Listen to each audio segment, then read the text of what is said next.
We're still by my side.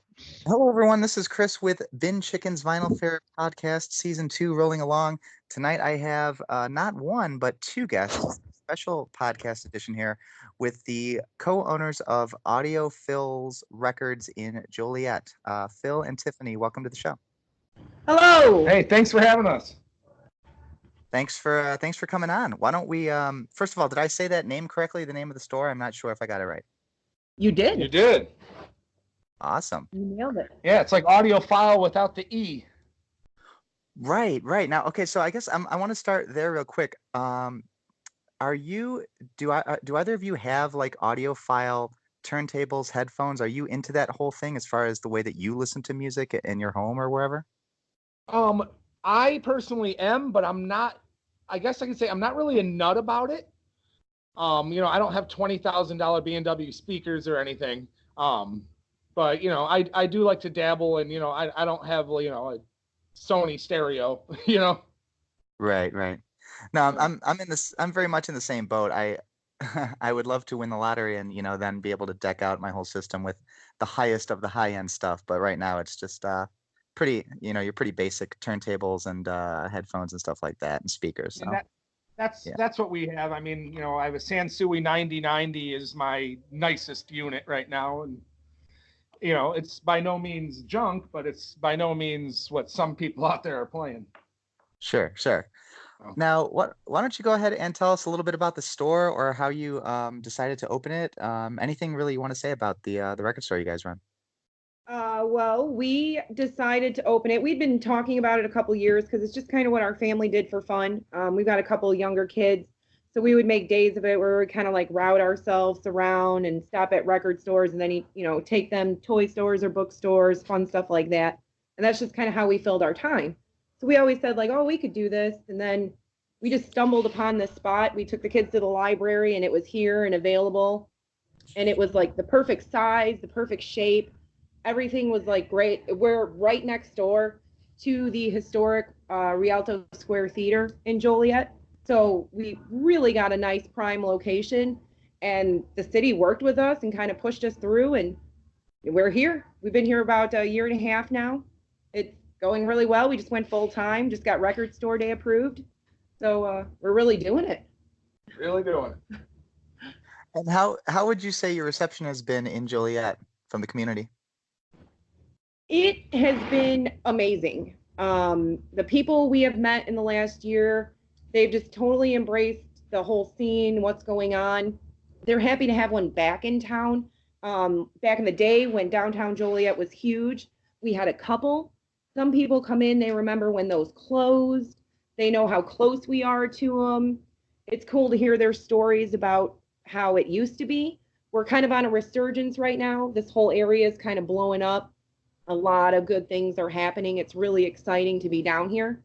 So it's fun to watch them come in and get nostalgic and then start talking about all the stuff they remember. They've really been great. It's Absolutely. really been exciting. That's awesome. I was on your website a little bit earlier today, audiophilsrecords.com, and I like your website. I like that you guys have the oh, you're welcome. I like that you guys have the the about section about yourselves and about kind of how this got started. It mentions something at one point you guys were doing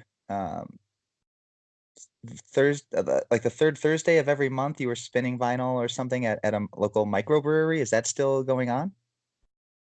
It's not going on anymore. Just it got really hard with closing the store and setting up equipment.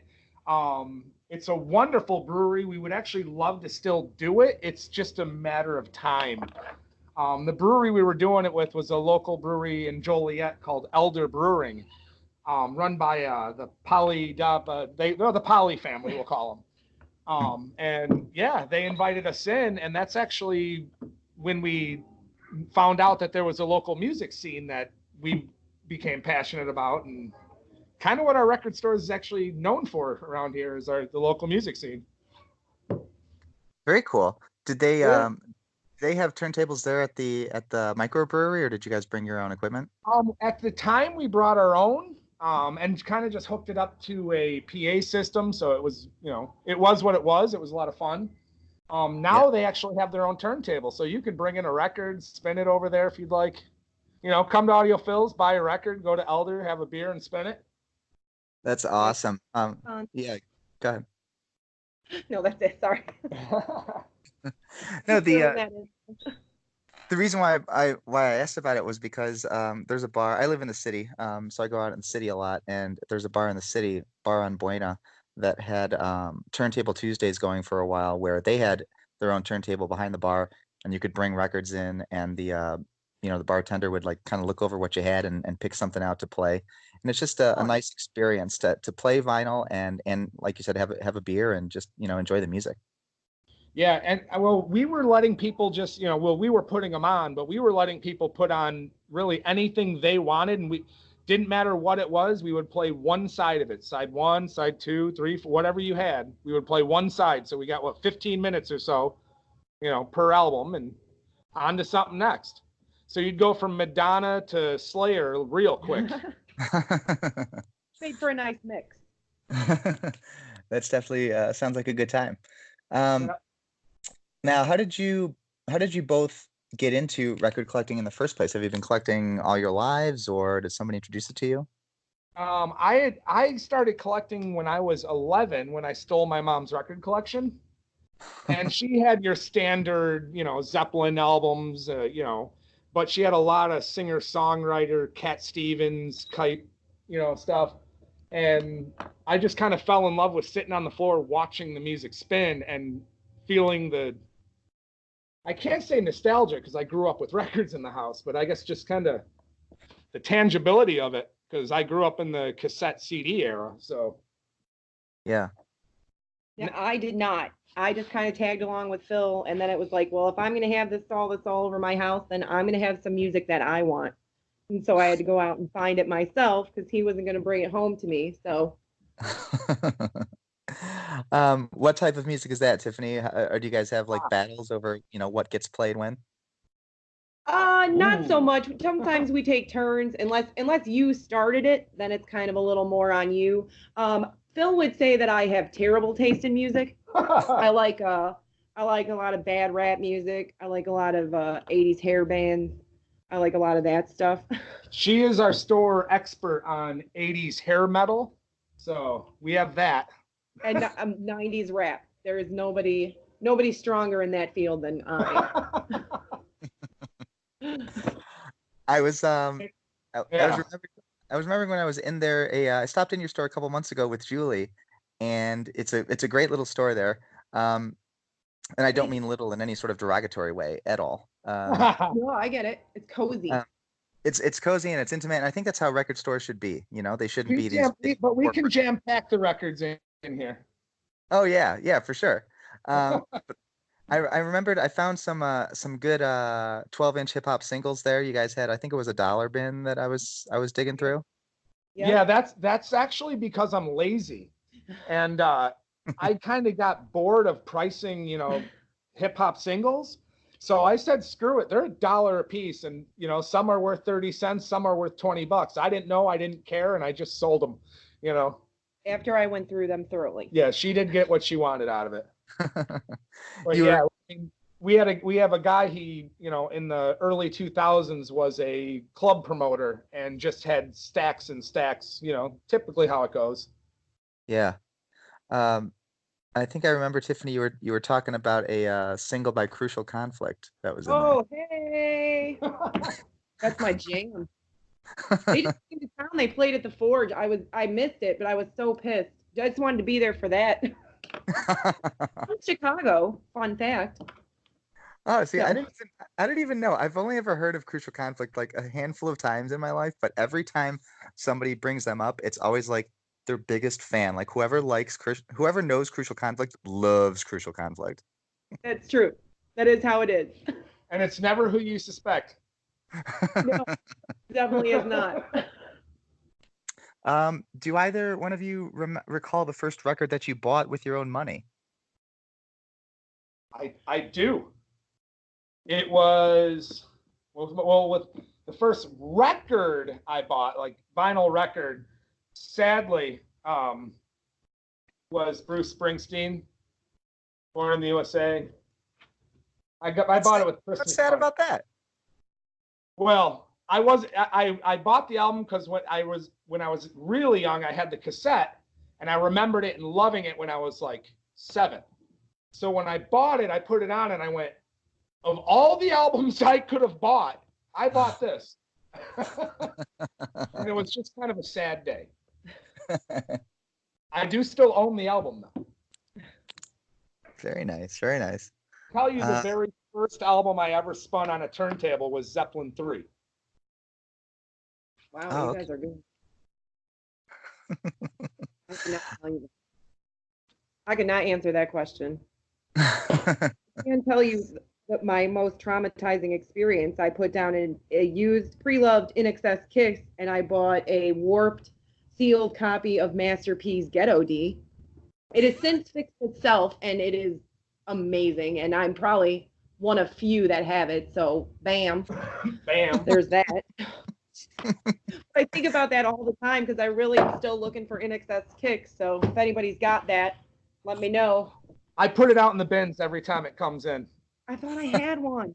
Oh, why did I bring that up? You can't let a good album like that go home right away. You gotta just give someone the option to own it. It'll happen. My day shall come. Now that Ghetto D album, that doesn't have Make 'Em Say on it, does it? Oh, absolutely. You know. Oh, I've got the single, but I don't have that album, so I wasn't sure. That's awesome. Fantastic. Yeah, it's the album. It's the Master P album.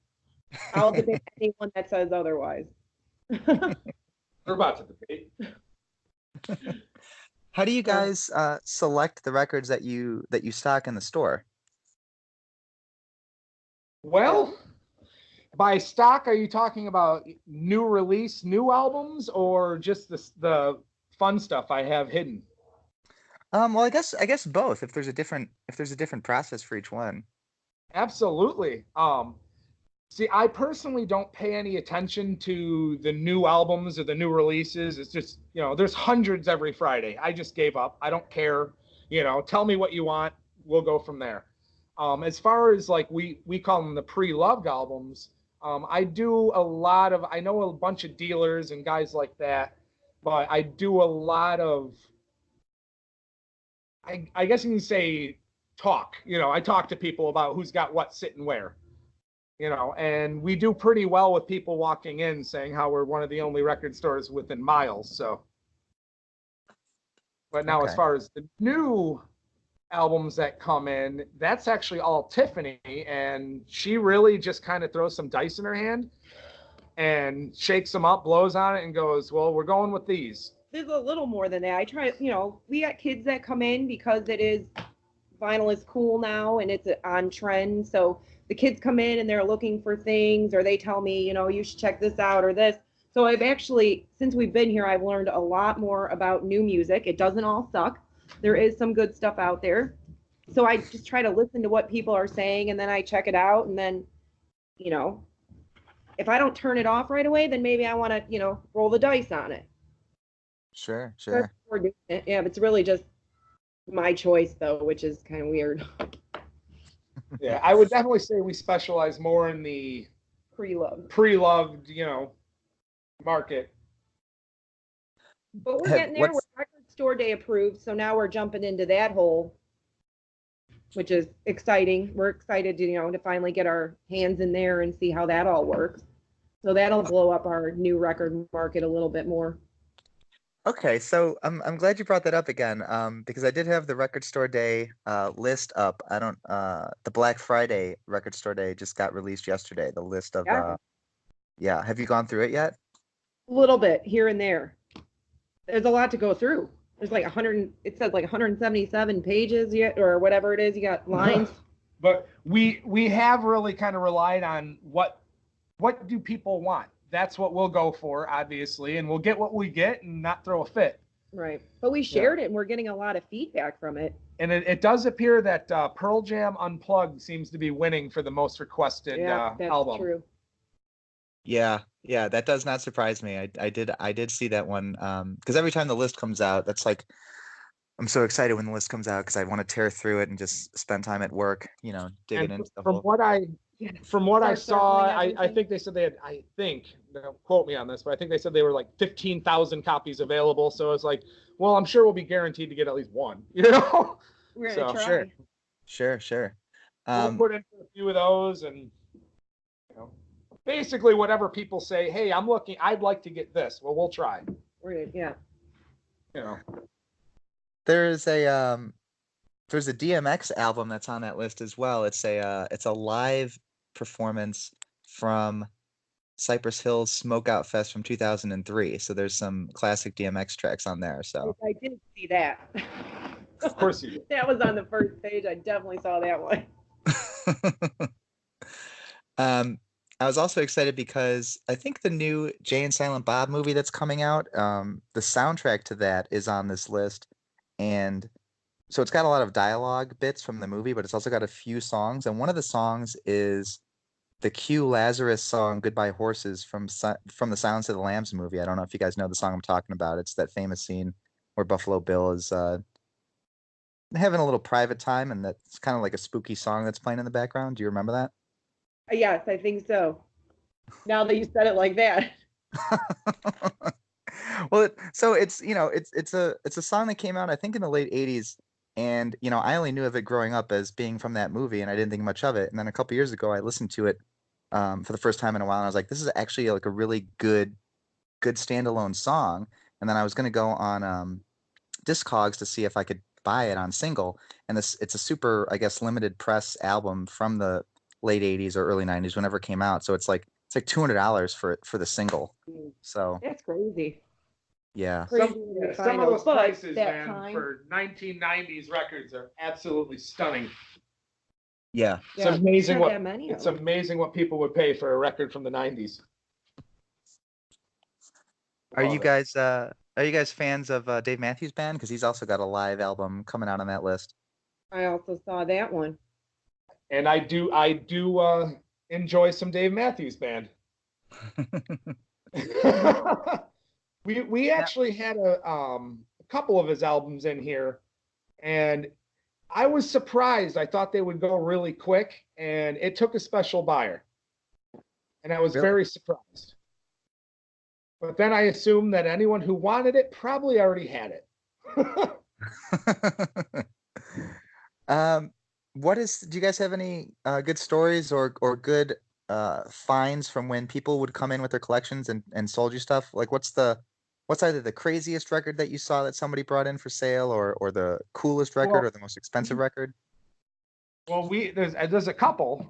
It actually happens more often than not. We did have one where the guy came in, and I ended up having to put a post out on Facebook to find out who he was, to get back in touch with him, because I felt as though I owed him a lot of money. We ended up getting a copy number 216 of Prince's Gold Experience that hadn't been played, and that was unbelievable. Oh, And wow. from the same guy, we got the very first promo Guar album, which was pretty cool, and among a bunch of other cool stuff. And we did have one, I almost threw an album away because it looked like a homemade album. It just looked like something that you wanted to turn into a record bowl, you know? Sure. And on a whim, I decided just to look it up. I Googled it and found out all sorts of crazy information about the guy. And all of a sudden, I'm sitting here with this super rare album called Bat Stew by Mark Tucker. I almost threw the damn thing away. Because, I mean, it literally looks like, you know, a generic box of cereal, just a white with someone spray painted something on it, you know? And Yeah. apparently it's something special. We listened to it, and it's a psychedelic album, and it's horrible. It is absolutely one of the worst records I think I've ever played. There was 10 minutes of air. Like, there was just nothing. It was silence. Like, you could hear wind blowing. I was like, why would someone pay, you know? And, you know, Yeah. They're going online for, you know, hundreds of dollars, you know, and it's ridiculous. Wow. But And those are both for sale at the store, or? Oh, everything's for sale, man. You know, every record has a price. My wife will say differently. Well, See, we had some cool things walk in because I guess I am also an expert on like Halloween music. I forgot to mention that. So we had an original copy of the Monster Mash come in, and in Oh, a nice. separate section, we had an original copy of the Ghouls, Dracula's Deuce. Those are not for sale in the store. Those did come home and join my Halloween collection, and I'm still very excited about those. um, I don't know if you got it. I think it came out maybe a year or two ago, and it's going to sound corny because it's, super commercial or whatever, but that Now Music came out with like a Halloween vinyl, like a double vinyl collection like 2 years ago that had Oh a my whole gosh. bunch of classic Halloween tunes on it. There's so many. Don't let me go off on a tangent about Halloween music. But that is something I'll have to look into. Oh, so are you into The Nightmare Before Christmas? Oh, yes, we are. Well, I am a big fan. I love the soundtrack. I So I love think Danny Elfman. so I think that was another record that's on that record store day list is I don't know if you know who Vitamin String Quartet is. I do. They They're do. covered. I think it's Vitamin String Quartet does Nightmare Before Christmas. I think that's what That's it is. probably worth the buy there. That's a good one. Yeah. I've never even heard it. I'm already claiming it's good. That's how confident I am in that. Sure, sure. Do you want to go ahead and give me 5 records that everyone should own in your esteemed opinions? Oh, You could each give 5 too, since you seem to have somewhat divergent musical tastes. 5 records everyone must own, or 5 records everyone does own? Must should own. must have. All right. Well, I have different, because my opinion of what I think is great music, but that's really hard for me because I can go all day. But I can tell you 5 albums that I enjoy that if you don't own them, you can't tell me you collect records. Okay, we'll go with that. That's fine. All right. Now I'm going to say that these are not my top pick of I'm going to put this on every time my friends come over, we're going to drink a beer. Sure. So obviously I'm going to say Fleetwood Mac Rumors. If you don't own that, you don't even have a record collection. Dire Straits, Brothers in Arms. How else do you test your system? Yeah. I mean, how do you know your speakers are working good if you don't have that album? Sure. You have to own Dark Side of the Moon. Okay. You have to own one Chuck Mangione album, and it better be Feel So Good. That's only his rule. That's my rule, because that is a great record and it's worth more than 25 cents. And I have one more that you have to own. Well, probably Whipped Cream and Other Delights. I don't even care if you play it, but if you don't own that, you don't have a record collection. Well, Phil, I guess I don't have a record collection then, because I'm only 3 for 5 on that list. No. I don't know what you're missing, but I can help you out. It was the last 2. It was the Chuck Mangione and the cream one. Was that the Herb Alpert? Yeah. Yes. Now, Yeah. I actually, Tiff wouldn't let me, but I wanted to have an entire bin in the store that was nothing but the Chuck Mangione's Feel So Good. And I thought it was funny because there's a record store in the Pilsen neighborhood, Pinwheel. And Yes. they have a sports section. And I thought it was just the funniest thing I've ever seen, So I just thought, sports, that's a little rarer than Chuck Mangione, and Feels So Good. It just feels so good. So I just feel as though I wanted to have a section of nothing but that. And Tiffany said no. Well, I'm so glad that you enjoyed. Go ahead. I stand strong on that one. I'm stand firm in my decision. Well, you know what? I'm glad you enjoyed that, Phil, because Julie and I checked out Pinwheel Records a couple months ago before our first event, and we were standing towards the front of the store, and I looked over and I saw that section where it said sports, and I was like, sports? What's what's sports record? Sports. I walked over there, and yeah, I cracked up. I thought that was awesome. I love that they have that there. And what's funny is that they're selling them too. Come on. Oh yeah. So I don't know if I'm going to go with 6 albums now. I'm going to say Huey Lewis and the News Sports. You have to own that as well. All right. Well, I'm back up to 4 for 6 now, so I feel a little bit better about myself. It's funny. Tiffany, do you want to chime in on 5 records that everyone should own? Yeah, I've been stewing about that, letting Phil talk, because I don't know. I mean, that's a pretty rounded collection there that Phil named off. But I would add Iron Butterfly because everyone needs Anagata DeVita. That's always a jam. Every time I see it in the store, I'm like, babe. He's like, shut up. So I would add that one to the thing. But Elton John, like Goodbye Yellow Brick Road, that's always one to have in a pinch when you don't know what else to listen to. It's a good one to go to. Sure. Have you guys listened to any good records lately as far as maybe Stevie Wonder, that's always good to go to. Good call, babe. Sorry. Which Stevie Wonder one? Just any Stevie Wonder? Any and all work. They're probably fine. Hotter Than July or Hotter in July. What am I saying it wrong? Hotter Than July. That's a good one. Yeah. Obviously, Songs in the Key of Life. Classic.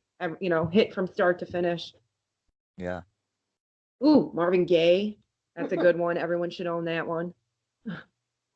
Now you're just ripping them off here. Yeah, see? I knew they would come to me eventually. Tiffany actually has, she's been working on for many years her extensive Stevie Wonder record collection. That's true. And she's got like 30-something albums right now, and it's quite impressive. It's pretty funny. Every time you think you're getting close, there's a new one. It's tough. Yeah. Like Willie Nelson. Phil collects. He's got like 100 of those. Of which one? Willie Nelson. There's those 2 things on our list is just any and all. Anytime you see a new one you don't have, doesn't matter, you buy it.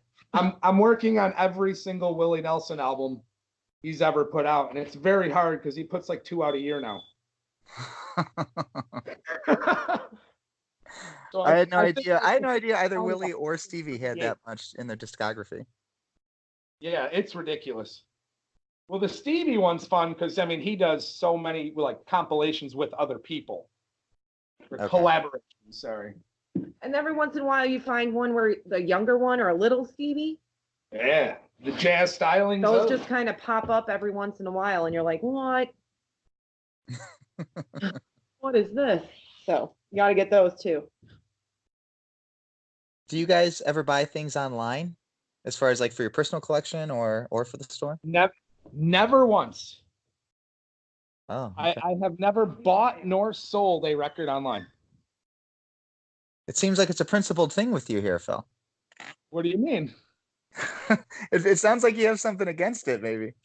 Oh no, I mean, I grew up in, I remember the resurgence, like, and I remember eBay and records were just going and I had always enjoyed the hunt. So to me, if you earn your record collection. Sure. Now there are a few, I'll look them up and be like, man, I'm really wanting that, but I've never bit the bullet. Wow. Well, I respect your dedication to the cause there. That's for sure, because it's a big temptation. It is, and we have, like I brought up that Bat Stew, and I have a ton of records in the store right now that will sit here for 6 months, and then it takes that one guy to be like, holy crap, and we've talked about selling those online just to move them, because why am I sitting on, I don't know, again, that Prince album, no one's going to come in here and be like, hey, I want to give you $500 right now for that, So, right. But we kind of think like, it just kind of makes it cool when you have the option to walk into a store and be like, holy crap, I'm in the market for that. And we do get those people. So it's a lot of fun. Yeah, there's definitely a lot to be said for the hunt. Like you said, finding something in the hunt, digging in crates or digging through boxes, and sometimes it's taken me years to find a particular record, and then when you finally get your hands on it, when you finally see it somewhere, it's definitely a shot of euphoria, that you can finally buy it. So that is exciting. Yeah. And, we get people all the time that will, and we never mean to be rude, and they'll call like, do you have this record? Like, we don't have a computerized system, so I have no idea. We have had it, I don't know. So, I mean, Yeah, I don't know. A lot of our customers seem to really enjoy it. And I will say a lot of the return customers seem to really enjoy it. And we try to do it with the new arrivals bin for the guys, like, hey, check here but when you change your new arrivals bin every 3 days and every 2 days sometimes, even the once a week guys kind of going, damn. So we do get a lot of people that enjoy going through everything. And I have it counted down. If you go through everything, it takes about an hour and 25 minutes. Oh, wow. Okay. That's not the floor. That usually takes people days because no one wants to sit through a bunch of, beat up Tony Bennett albums and Perry Comos. Yeah, that takes a level of dedication that it's not always easy to muster up.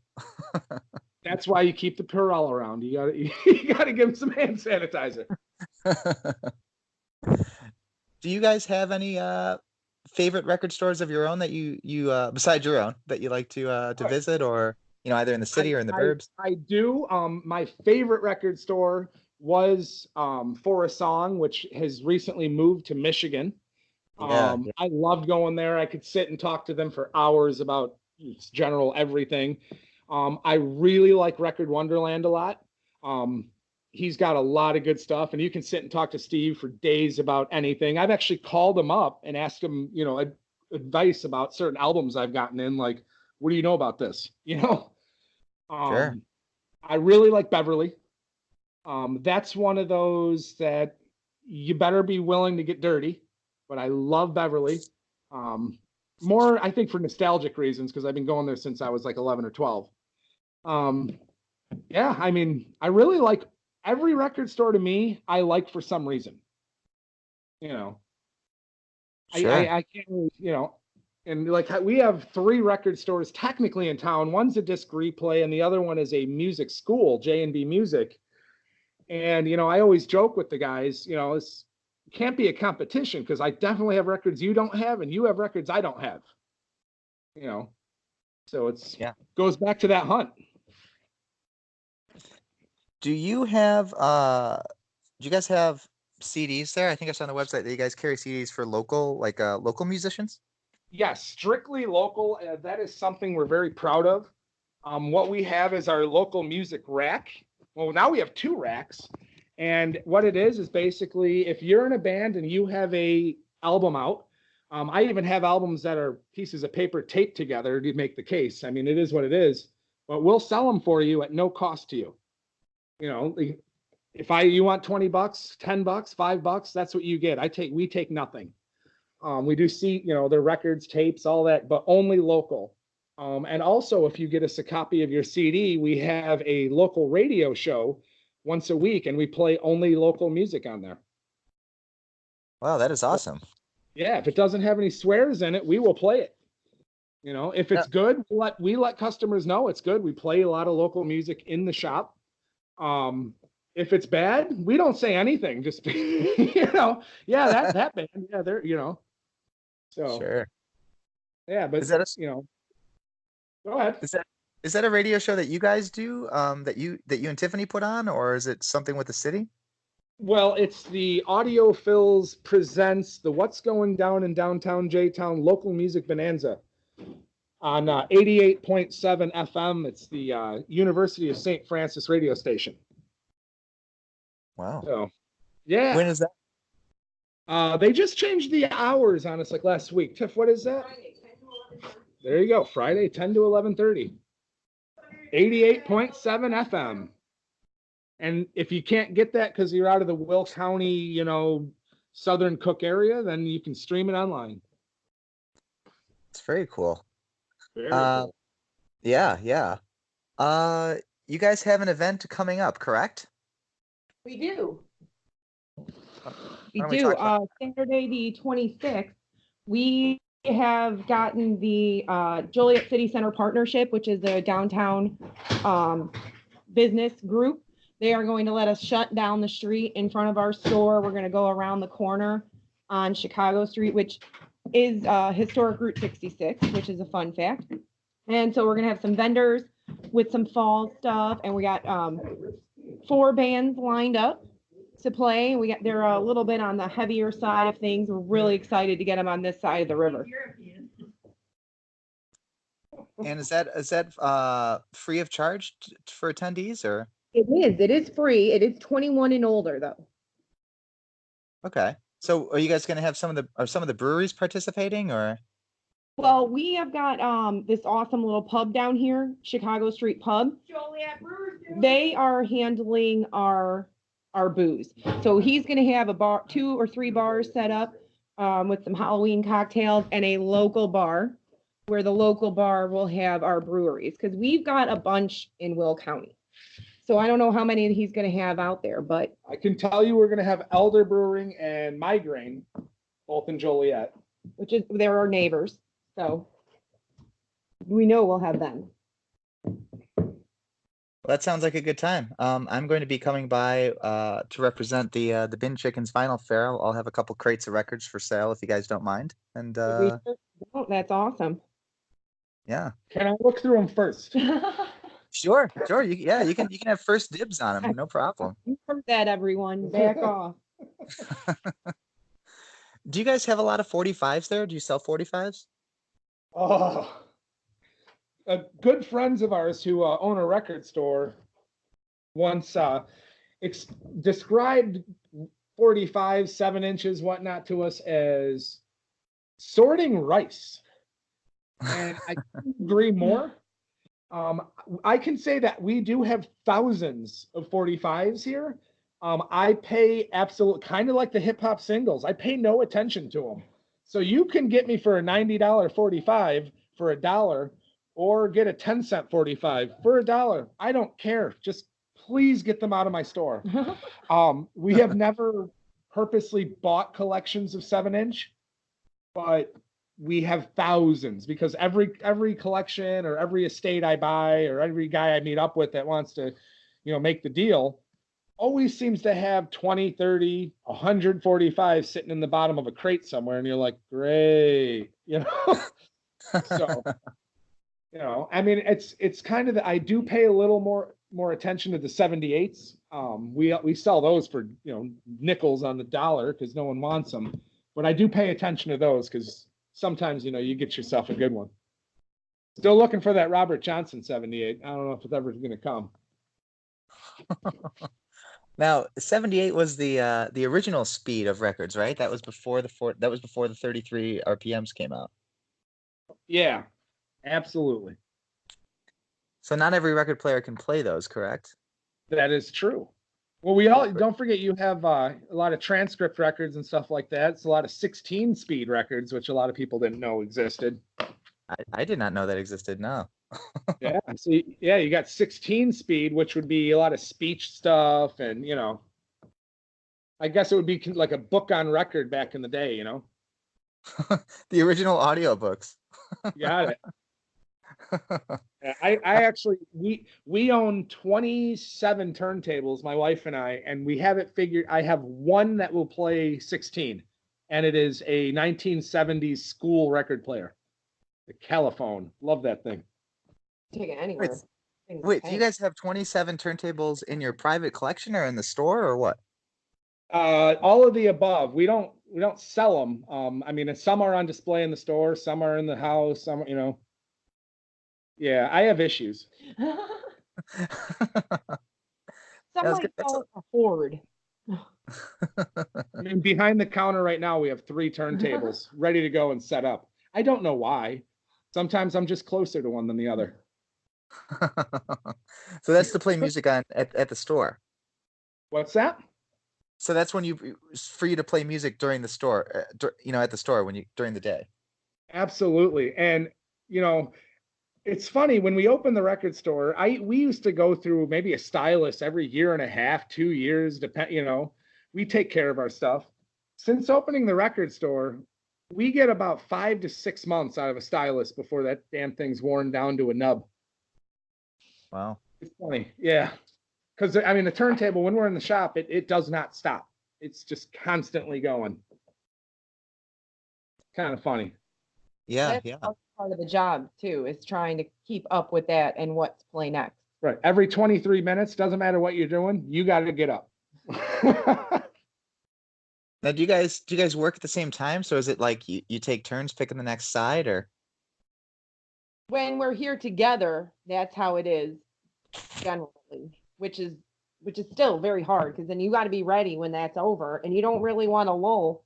So you're trying to like keep the music going. So you got to be ready with what to pick next. And you can't ruin the whole day because you picked something you wanted to hear that didn't fit the mood, so it's a lot of pressure. It sounds pretty pressure packed. Yeah. I've actually apologized to customers while they were in the store for things that have been on. Sometimes you find a record that's just absolutely ridiculous and you want to listen to it, and then 10 people walk in the door. You're like, I'm so sorry. No one was here when I put this on. Yeah. I'm glad to hear that you actually, I mean, it's funny that you do apologize, but I've been in some record stores shopping, and sometimes I really get the feeling like they're purposefully putting on awful records to try to like get people out of here. You want us to leave. Yep. Yeah. No, sometimes we're human too, so sometimes we just have crappy taste in music, and Right. you just came in at the right time. Or wrong time. Exactly, depending on how you take it. A recent one I apologized to a customer for was Petula Clark had a remix album of Downtown come out in 1988. And I found a beautiful copy of it, and I thought it was fun, so I played it. It is some of the worst stuff you've ever heard. And I think I apologized to about 6 customers that day who walked in and were like, what the hell are you listening to? So. Was it just remixes of that one song? Oh, it was like a 23-minute remix of Downtown with a nice beat behind it. It was horrible. It sounds pretty terrible. Hard to love. It really is. But it's so bad, I don't even know if I want to let it go right now. It's one of those, it's so bad, I kind of want to own it. And I believe Petula Clark was involved, so it's not like someone just took it and remixed it. It's like she was on board with this. Right, yeah, it's definitely not a DJ album. It's a Petula Clark album. It's the worst thing you've ever heard. But I own it is a tangible piece of music that I own. Kind of curious. I'm not gonna lie. You're kind of piquing my curiosity on this now. We'll play it for you when you come down. There you go. We want people to stay at the fest. I mean, it's just really bad. I was gonna try and be philosophical about it, but it's just really bad. Since you said you grew up in the cassette tapes and CDs era, I'm assuming you're familiar with the 1980s He-Man movie, the Masters of the Universe movie with Dolph Lundgren. Yeah. So that soundtrack is coming out on Record Store Day, Black Friday, on vinyl for the first time. That I did see. I did see that. And I don't know if there's, how many people out there that are like me that want to own really lousy stuff, because I mean, that's something I would want. No, I want it too. I'm going to get it. No, I'm going to get it. That's so funny. How about your kids? Are they into records? Are they not feeling it at all? Are they just doing streaming or what? Our daughter is 10. She has a record player at home. She's got it for her birthday. And she's got a few things that she plays, and it's pretty cool. Our son is a musician. He plays percussion and he's very into band, but he does not enjoy what we're doing here. He could care less. He doesn't, when he has to pick something, like when it's his turn, it's like it's the worst ordeal ever. He just hates it. He doesn't, I mean, he'll go along with it for the fun because he knows like he's gonna go to a bookstore and that's what he's like holding out for. So he's a good sport when it comes to that, and he's a lot of help. But as far as being into it, he could care less. Well, 1 out of 2 ain't bad. Yeah, exactly. Yeah, it's okay. Well, it's almost better that he's not into it because she costs us money. She's always like, "Oh, order this, and can I get this?" And yeah, she was going out and she was buying like, exclusive, Star Wars albums and stuff, picture discs. And I'm like, why are you doing? But that's what she wanted. So that's what, I'm not going to stop her from getting records she wants, Sure, sure. We don't, yeah. Oh yeah. One of my daughter's favorite albums is George Carlin album. Yeah, there she is laughing now. Cheesy. Oh my gosh. That's probably not appropriate. Keep it clean, guys. Kids, he didn't say dick. Hey. Oh boy. Is there a record that either of you, if you had a choice, if you were executives at a record label, that somebody said, okay, we're gonna take some album and we're gonna release it as a deluxe edition, outtakes, live versions, B-sides, whatever it is, but we're gonna give we're gonna color the vinyl, we're gonna, give it all the bells and whistles for one album. Do you guys have an album that you would love to just get your hands on, just like a souped up version of it with all the extra stuff? My holy grail, Bruce Springsteen's The Seeger Sessions. Yep, in stone. I'm not familiar with that record. But I have to own it. So what is it? What is that record? Is it just Springsteen covering Seeger? I was born in the smoke. No, well, pretty much. It's just a downright dirty barn recorded kind of album. Okay. Yeah. And it was an album my aunt had given me when it came out, and she wouldn't tell me who it was. And I listened to it and loved it. And when I found out it was Bruce Springsteen, my mind was blown. And I found it in a record store one time. I bought something else instead of buying that, and it doesn't exist anymore. I cannot find it with any of our distributors. I cannot find it in any store. So I was quick to that one. That's my answer. Tiffany, do you have any response to that? Nowhere near as passionate as that response you're gonna get. But I'm a big fan of Syd Barrett. So they could release, Pipers at the Gates of Dawn with some secret tracks and some, behind the scene stuff, and I would be delighted to that. They could release another Syd Barrett album. Yeah, man, I'd be fine with that. Anything that gives me more insight as to this into this creative man that I love so much. Very cool. Yeah, so I would take anything like that. Or both, if anyone's listening and wants to put that together for me. Whole compilation thing. Okay, well, before we go here, I just want to give you another chance to give people the information for the event that's coming up again on the 26th of October. All right, so that is, the Saturday the 26th. It's from 3 to 9. We've got some vendors and some fun, spooky stuff planned. We do have 4 bands lined up: Warden, the Aquaholics, the Secret Life, and Black Road. They are all local to this area. They're up and coming. Our music scene is awesome, so we're really excited to have them there. It's 21 and older. There will be food. We've got the Pierogi Squad coming out, and the Sunshine Grill is coming with a taco tent, so that's always a good time. And then, our friends at Chicago Street Pub are going to have some booze and beer out there for us. Did I mention it was 21 and older? It's free and 21 and older. I mean, it's have, our local disc replay in Crest Hill. They're coming out. So we'll have 2 tables that you can dig through, as well as the store open. Everyone else is going to sell more records than us. It's going to be awesome. Well, I'd like to thank you both for taking the time to do this podcast with me. Thank you very much. Thanks for having us, and thanks for coming down. Thanks for doing what you do. Yeah, this is exciting. I'm glad you guys are on number 2. Oh, yeah, no, Julie and I are very excited. First one was really, I think it went beyond our wildest dreams as far as successful. So we're stoked to do the second one. And now we feel like we're veterans of the game. So I'm anticipating an even better one for this one. So yeah, that's awesome. Yeah. And if you guys can come down to, if you guys can come down to the city that day, we'd love to have you, Yeah, we got to see your last one via stalking you guys. So oh yeah, it looked nice. We definitely it looked like a great turnout. Yeah, we're Like doing this Tiff one. said earlier, we love going to those things. Our biggest issue is, closing the store to do it. Yeah. Oh, Yeah. sure, sure.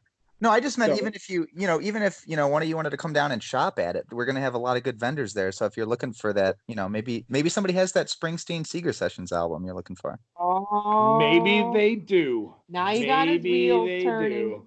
You Yeah, never no, we know where it's gonna pop checked up. out. Our time. Now, remember we talked about buying records online. I have looked and I have put that album in a cart, but I've never hit the button. Oh, it made it to the cart. That's huge. I know, making steps. But if I do that, there's going to be some little independent record store that's not going to get the deal. So I will find it and I will cherish it. Well, I look forward to you completing this Holy Grail quest, definitely, Phil. Everyone will know. Well, the Holy Grail always changes because I will get it. We've had many Holy Grails and we've succeeded. So we'll get there. We'll have. Well, everyone who's listening, if you want to find some cool records and talk with some cool people about it, go down to Audiophil's Records, 17 East Van Buren Street in Joliet. It's a great shop, and give it a super high recommendation. So again, Phil, Tiffany, thank you very much. Take care. For having us. Thanks for having us. Have a good night. You too.